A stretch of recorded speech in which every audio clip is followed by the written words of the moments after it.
Aliás, Américo, a gente acompanha tanto números, dados, porque a liderança tal disse tal coisa. E são tantas imagens de dor que até por sobrevivência, você que está assistindo vai compreender. Até por sobrevivência, eu acho, hipótese, que a gente tenta fazer um filtro mental para ver as imagens e não ficar tão abatido ao vê-las.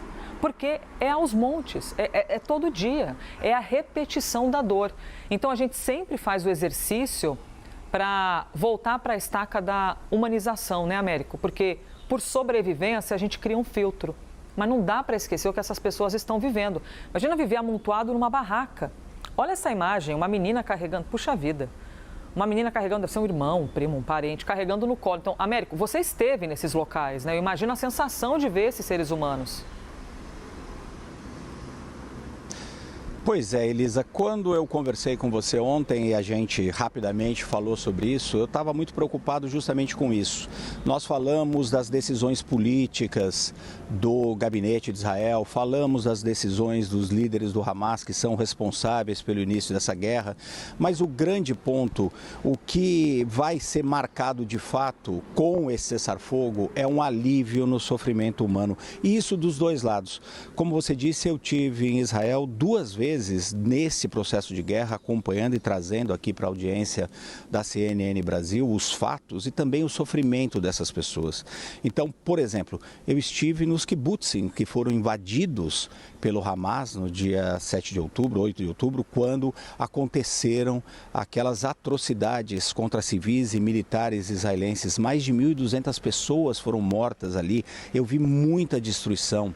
Eu acompanhei, por exemplo, também do lado israelense, os familiares dos reféns, os familiares dessas pessoas que foram sequestradas. Ainda existem 94 reféns nas mãos do Hamas no território da faixa de Gaza, sendo que 30, segundo a estimativa do governo israelense, morreram. Os corpos deles precisam ser retornados para as famílias.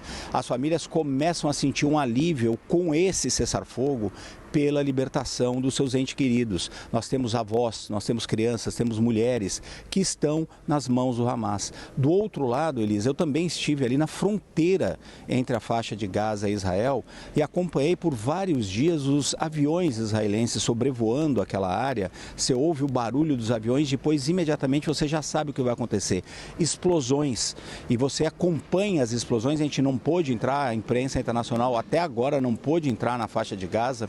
As informações que a gente recebe são dos jornalistas palestinos que estão lá e você vê aquelas tragédias, você ouve os barulhos das explosões o tempo inteiro e muito sofrimento também. Mais de 46 mil pessoas foram mortas dentro do território da faixa de Gaza, um grande número crianças.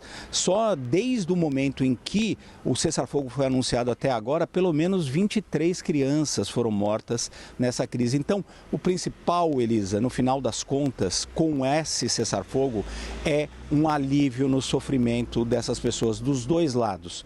Os palestinos, porque vão receber muito mais ajuda humanitária a partir do cessar-fogo, e as famílias israelenses que vão começar a receber os reféns que ainda estão nas mãos do Hamas. A gente espera, obviamente, que esse cessar-fogo seja de fato aplicado e que acabe na paz. E só para deixar claro, Elisa, ainda falta uma votação do gabinete total de todo o ministério israelense, que deve estar começando a se reunir neste momento. E com essa aprovação a gente vai trazer aqui a informação de que o cessar-fogo vai finalmente ficar de pé. Muito obrigada, Américo Martins, conversando então ao vivo com a gente e trazendo esse olhar que é o olhar humano, né? E a gente sabe como é. Às vezes, para sobreviver, a gente tem de dar uma abafada um pouquinho, né? Num lado da dor, senão a gente enlouquece vendo essas imagens e pensando na vida dessas pessoas e nesse amontoado de sofrimento vivendo em barracas.